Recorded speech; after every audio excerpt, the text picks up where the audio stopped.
City News is brought to you by East Brewster Lawyers Rotorua, celebrating 100 years of legal excellence and innovation.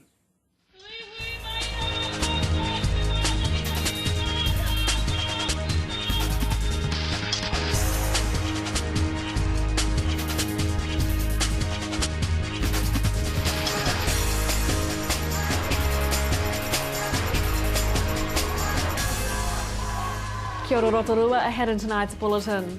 Rotorua District Councillor Janet Weeper says she's looking forward to heading the new Sustainable Living Strategy Committee. The full 2-day schedule for the Ragamuffin Festival has been released, and keeping our kids safe while cycling on the roads is the focus as the school term gets underway. Rotorua District Councillor Janet Weeper says she's looking forward to heading the new Sustainable Living Strategy Committee and especially ensuring all homes in the district are healthy homes. There are 7 new strategic areas councillors have been put in charge of, from people strategy to inner city revitalisation, Te Arawa links and sports and recreation. Mrs Weeper says as part of her lead role in the Sustainable Living Committee, she's holding a meeting next week with the relevant stakeholders. My key portfolio lead is sustainability, and they overlap a wee bit, and mine is about definitely to do with economic growth and jobs, but it's also about people are saying to us we want to have community gardens more, we want to have more economical power. Why aren't we using geothermal? It's about the seeds, which I know you're very interested in, the seed heritage. It's also about healthy homes, and that's a really important one. And you can say, well, that's central government, but it's about how do we attract the money here to make sure that people have got warm, comfortable homes to live in, stay in. And for me, it's even about solar power. So it's huge. It can be really big. So what we're doing to get that started is on February the 3rd, we're having a brainstorming session with a few key people. And out of that, we will eventually get a committee with the main people on to drive that. Thousands of reggae fans will be heading here this weekend for Ragamuffin 2014. Top billing this year goes to reggae megastars Shaggy and Damian Marley.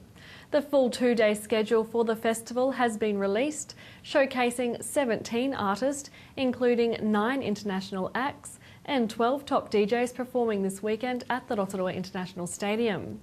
Music kicks off on Friday at 4:40 p.m. with Soldier, followed by Tikatane, Arija and Rebel Soldiers ahead of Shaggy. The music on Saturday starts from 11:45 a.m. with local band Strangely Arousing and ends with a 2-hour set by Damian Marley and the Ghetto Youth International Artists. And we speak with Ragamuffin organiser Jackie Sanders later in tonight's show. RDC Road Safety and Sustainability Coordinator Nikki Carling is reminding parents to make sure their children are well equipped for the new year, especially if cycling to school. Ms Carling says some parents don't realise that it's not recommended children under the age of 10 ride unaccompanied to school and that all riders need to thoroughly know the road rules. Just remember your kids aren't bulletproof and that they are kids, and so they make decisions when they're cycling to school that they might not otherwise make if you were with them. If they are under 10, I would recommend that you do accompany them to school. The schools recommend that and so do the police. And just make sure that you encourage them and you teach them really good road safety skills. So ride the route to school with them before you expect them to do it by themselves, and just make sure they're aware of their road rules. In sport tonight, the Chiefs All Black players rejoined the team this week, ready to start their Investec Super 15 campaign. And part of their pre-season build-up is a game here next month against the Auckland Blues. It's the first Chiefs pre-season game here since 2012, and local fans are definitely excited. The Chiefs versus the Blues game is on Friday, February the 14th at the International Stadium with kick-off at 6 p.m. Tickets will be available from Ticket Direct and cost $15 for adults and $5 for children. And keep an eye out on our Facebook posts as we'll have tickets for the game to give away to a lucky viewer. To your weather now, Rotorua. Tonight will be fine with light winds and an overnight low of 10. Tomorrow, Thursday, more fine weather and light winds, a high of 25 and a low of 13. And the outlook for Friday, fine with the southeast breezes, a high of 23 and a low of 11. And the marine forecast for Lake Rotorua, variable 5 knots becoming northeast to 10 knots for a time in the evening, with waves less than half a metre. Still to come tonight in City News, Alan Solomon talks with RDC sustainability educator Monika Quirk. We get the latest on Ragamuffin Festival from organiser Jackie Sanders, and we look at some 3D chalk art created in the City Focus last week.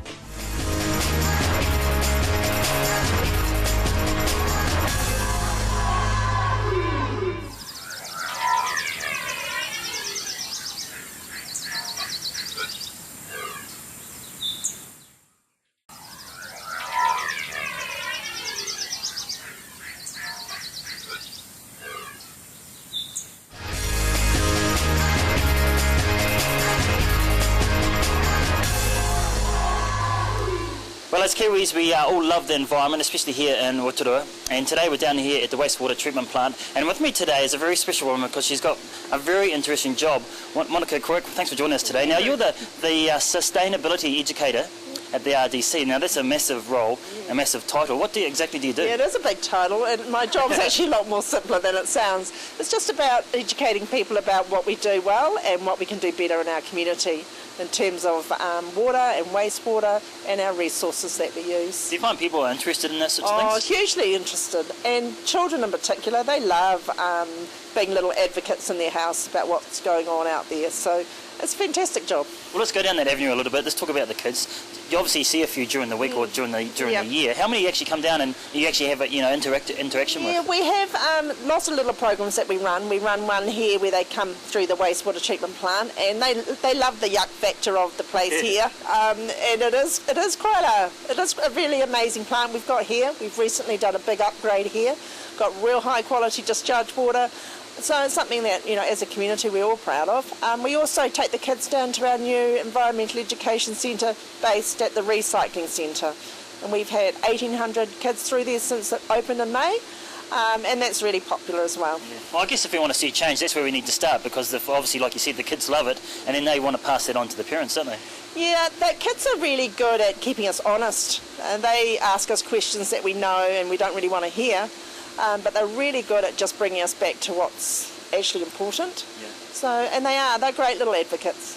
Now, how long have you been in this role? Yeah, nearly 4 years. Time flies, really. So, and it's a great job. It's a great job. It's good to get out there and tell people what's going on, and also be in a position where people can ask you questions and communicate effectively with them. It's great. Now, people can come down here pretty much any time and have a look around. Yeah, is that how it works? got to be. What we like to do is we like to take some bookings. Use a booking system to come down through here. We also run open days here, and we also run our main water supply as well, our fresh water supply. We run open days up there as well. So lots of opportunities. It's just a matter of making contact, and we'll always accommodate you if we can. Now, on a national scale, Monika, how big is this one here in Rotorua? It's not the biggest plant out there, but it's one of the most efficient. The quality of our discharge water is phenomenal. It's supposed to be able to meet swimming standards once it's been through an ultraviolet light, so it's pretty amazing. The water is really clear when it comes through the plant. It's an amazing product, it really is. So once we've done our business at home or at school or we're at work, it comes here and it gets purified and then back into the drinking water. Is that how it works? Yep. No, it's not drinking water. Our drinking water is totally separate. Our drinking water comes from our main spring up the top, and it's amazing artesian water. From underground aquifers. So it's not like London where the water's gone through you 7 times? No, it's not like that at all. This is very different. They're very separate operations. The wastewater from here, which is called discharge water when we're finished with it, currently gets pumped up into the forest. And sprayed into the forest floor. Now, specifically here in Rotorua, what are some of the main sustainability issues?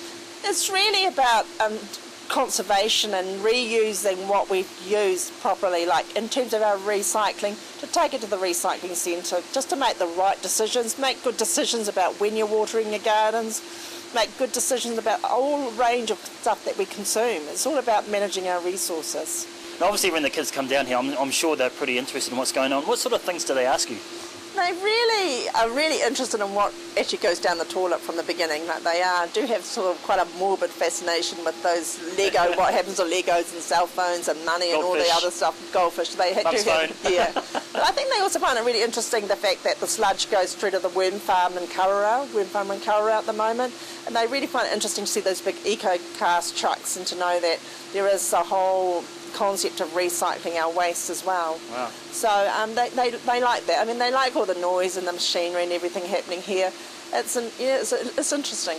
Now, you mentioned the yuck factor. Now, we've been here for about 20 minutes or so, and the smell isn't really that bad. It's actually hardly any smell here at all. Actually, it smells like there's some kind of cleaning detergent smell. Yeah, it is. It's amazing. I mean, technically it's an odourless site, which people laugh about, but so theoretically it doesn't smell at all. It is a very clean process.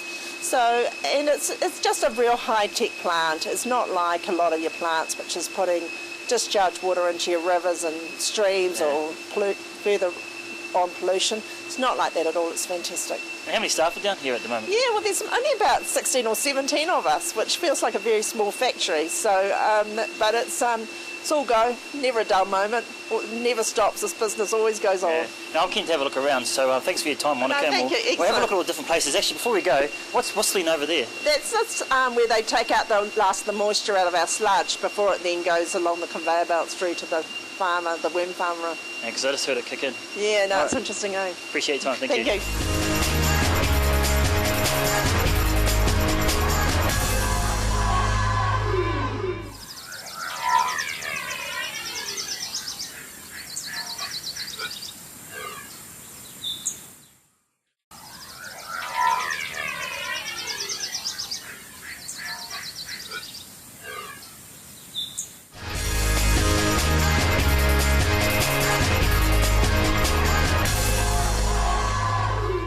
Well, this weekend is the 7th annual Ragamuffin Festival. It's probably one of the biggest events that we have in the Rotorua calendar. And I've got a special guest with me today, the director of Ragamuffin, Jackie Sanders. Thanks for joining us today, Jackie. Now, like I just said, it's probably the biggest event in the Rotorua calendar. Big job for you as well, I guess. Yeah, it's huge. We pretty much start organising the next one the week after the one that's just happened. So, so we do get a lot of inquiries from bands about a week after, and we get bombarded with managers from around the world because the bands here go back and say what a great time they had. So, yeah. Is that because it's in New Zealand or just because it's the festival itself? It's a combination of where we are in Rotorua, and they get a little bit of a taste of the culture when they come here. They get a little bit of a sense of what Aotearoa is about, and we always make sure we do a pauwhiri, and so for a lot of the artists they haven't experienced that before and they find it quite special, and a lot of them find it quite moving and get quite teary, so that's always a really special experience which they haven't had before. And also the fans, because we're such huge reggae lovers in New Zealand, the fans really get into the music, and the artists obviously feed off that. If they're getting a great reaction, that it spurs them on to do a great performance. Yeah. Now, have you got a good lineup? Because I know Shaggy's playing. He's probably the main act, I would imagine. But also some New Zealand actors as well, or New Zealand bands. Well, Shaggy's headlining the Friday because we've had Shaggy previous years, and again, because he loved it so much, he keeps saying, can I come back, can I come back? So we always have to try and change it around a bit and not have the same lineup every year. So we've put Shaggy headlining the Friday, which we're trying to make a little bit bigger. And we've got Damien Junior Gong Marley, who's the youngest son of Bob Marley, headlining this Saturday night. And then underneath that, we've got some other great international stars and New Zealand bands, quite a few of which have never played Ragamuffin before. So on the Friday night, we have Tiki Tane and Arija, and so that's... Arija, wow. Arija, yeah. I remember those way back in the early 80s. Yeah, and That's showing my age. Yeah, and they haven't played Ragamuffin yet, and, which is a bit of criminal, so we said we have to get you guys in this year. We had Herbs last year, which was amazing, so... and Tiki, sort of is a fantastic artist and always changing and evolving. So, that's a great lineup on the Friday, along with Rebel Soldiers, who are, from Hawaii and hugely popular in New Zealand. So we've got them and Soldier complete the bill on the Friday. And then on the Saturday, we've got like Sons of Zion, Three Houses Down, House of Shem. These are, some of the biggest acts in New Zealand at the moment. And we've also got a really special appearance by the Aotearoa Reggae All-Stars. and they came together earlier in the last year to do a charity single. So they remade "Sensitive to a Smile" by Herbs. It raised a huge amount of money for a children's charity. And so we looked at our lineup and saw that we had about 20 of the 40 artists that participated in that single here anyway. So we thought, well, can we get the other 20? Yeah, and so we've managed to pull them all together. And then once we got them all on board, we said, oh, it's kind of a bit of a waste to just do one song. So they're going to do an actual set and do 5 songs. And so it's going to be something that nobody's seen before. You're not going to see it again. Wow. It'll be quite special. So that will kind of close out the New Zealand section on the Saturday, and then we go into the big internationals, Foundation, Morgan Heritage, who are like royalty in reggae world, and Damien Junior Gong Marley's doing a massive 2-hour set at the end. So wow, it's a huge cool. lineup. Yeah. Now, previously years it's just been a one-day concert, but this year, 2-day festival. Why the change? Well, when I came on board 4 years ago, Andrew McManus, who owns Ragamuffin, wanted to evolve it into more of a festival. It'd been a concert, 1 day, 1 stage, 10 acts. So we put in a second stage. We started with doing a party on the Friday night, and that was really popular, and we got quite a few more people than we expected. So we increased it a little bit more last year and put Black Seeds and Common Kings, who are a hugely popular band from the US as well, on the Friday night, and again numbers just soared. So we said, okay, this year we're going to go all guns. We'll put really huge acts on the Friday, and we're going to move it to the main arena. So we haven't got that second stage this year. Everything's from the main stage. Over the weekend, Jackie, you obviously, like I said at the start, you're the director of Ragamuffin. Do you get to sit back and enjoy the day, or do you just let your team run it? I wish. So there's always fires to fight on the day and things to deal with. You're dealing with a festival that has around 1,000 staff on the day, when you include all the security and the catering and the cleaners and the crew. There's also over 200 musicians, so everybody's got demands. So I usually kind of try not to have one specific task, but just to float around and make sure I can make decisions, and then make sure that everything's in the right place. But I have a fantastic crew that all have their own area to look after, whether it's the village or backstage or the artists. So everybody works as a team, and then we usually get to relax probably about 20 minutes, half an hour into the final act. Cool. Well, I appreciate what you guys do, because it's awesome for our community and obviously for the local economy. So I appreciate what you guys are doing, and appreciate your time for today. Thank you.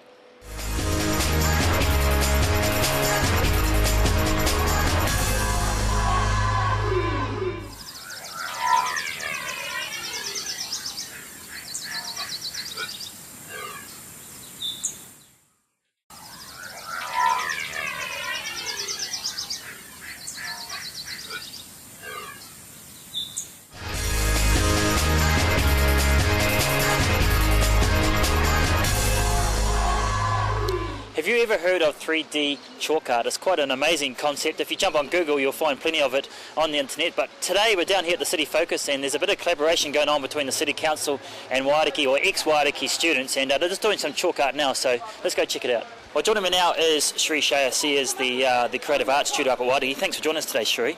Now, before we get into why you're here, this is a pretty impressive piece of artwork already, so what's the idea behind it? The idea is to create a 3D illusion, so that when you're standing at a particular angle, it will actually look like there is a hole and a bridge crossing over this broken hole in the pavement. So if you're standing at any other angle around the drawing, it won't make visual sense until you stand back on our magic spot behind our vanishing points, and then it should come into play and you'll be able to see what it is. Talk to us about the method, because you've got obviously all these grid lines. You've got the special chalk I want to talk to you about, and obviously you've got these 4 students. Are they ex-students, or are they with Waiariki at Waiariki now? We've got 2 students who have graduated and are now working in the arts, and we've got 2 students who are still carrying on. One student, she's working towards her Bachelor of Fine Arts, and she does that on campus at Waiariki, and that's through Whitecliff College. And then we've got another student who's doing her Advanced Level 7, the Advanced Diploma of Arts. So you've got current students now and ones that have graduated already. So Yeah. you've got a good mix. Good mix, Good yeah. experience there. Okay, so what are these grid lines here for, Sheree? So when you're creating illusion and you're transferring it from one place to another, one way to do it is to create a grid so that on your original design you know what needs to go in each square and where that crosses over into another square. Pretty technical. No, it's No? not really. We've kind of got two methods going on here. So we've got the grid as one way to tell us where to draw things, and we've also got a viewfinder which is behind you so that we can look through the viewfinder and double check. So we've got two systems here making sure that we're putting our shapes and our lines down in the right place. Yeah. Now I see they're all numbered as well, so is that obviously to help you guys out? Yep, so make sure we know that which grid matches up with our design here. Now obviously you're going to be here for most of the day. How long do you think it's going to take? Anywhere between 8 to 12 hours. There's always unforeseen problems that you don't know what you're going to come up against, and letting yourself have that amount of time means that if things don't work, then you can stop, reassess, come up with a solution, and then work your way around that problem. Have you come up with any problems yet? Yeah, we have actually. The wind today is blowing all the chalk around and it's quite dusty. The major problem that we're having right now is that the chalk is not sticking to these bricks. They're actually quite feel waxy to the touch.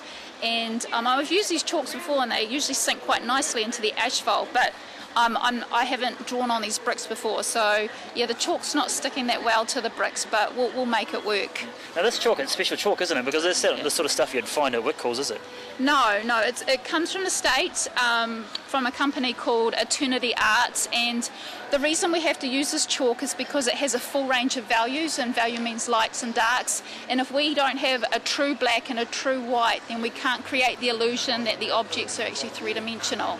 So you can't just use your regular chalkboard chalk and think you can create the illusion, because it just won't work. Yeah. It'll be interesting to see when it's finished, because I know since we've been here that the public have been walking past and just had a bit of a nosy, but didn't really stick around, but I'm sure once it's finished they certainly will. Yeah, no, a lot of them have asked, can we see what it's going to look like at the end? And I said, no, you've got to come back and see what the final design looks like tonight. Awesome. During the markets. Right, I know we're going to be coming back, so we'll see in a few hours, eh? Okay. Thanks, Sheree. Okay. All right, Jacob, looks like you've probably got the most important part, because you're doing the logo for Waiariki, so I can see you're intensely concentrating. How long do you think is it going to take you to finish just the actual logo itself? With probably about, I'm guessing maybe another couple hours on this, maybe about a half an hour with the rendering to get some detail in there, but I've got a chick, Mahora, working with me, so we should be able to follow through it. Talk about that process of rendering, because obviously you're putting the chalk down now. Yeah. So obviously there's another process after that? Yeah, so you put your base colour down and then you look at your shadows and your highlights, and that's what will bring the picture to life. Yeah.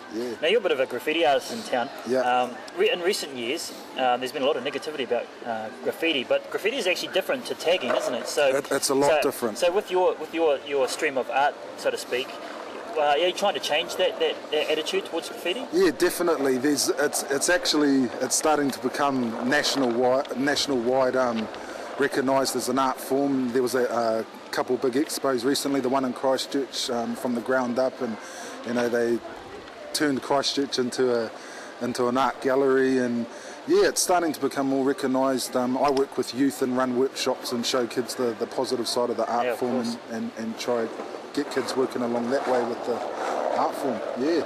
So how'd you get roped into this? I was a student up at Waiariki with Sheree. So you're an ex-student now? Yep, ex-student now. I'm out there working and doing murals and that for a living, and yeah, it's good. Good stuff. Right, thanks for your time. Great to see local artists getting the chance to show off their work in the CBD. We'd love to hear from you if you have any news or information. Give the station a call on 0734 88 984, or you can email news@tvrotorua.co.nz. Thanks for joining us tonight. For Mario.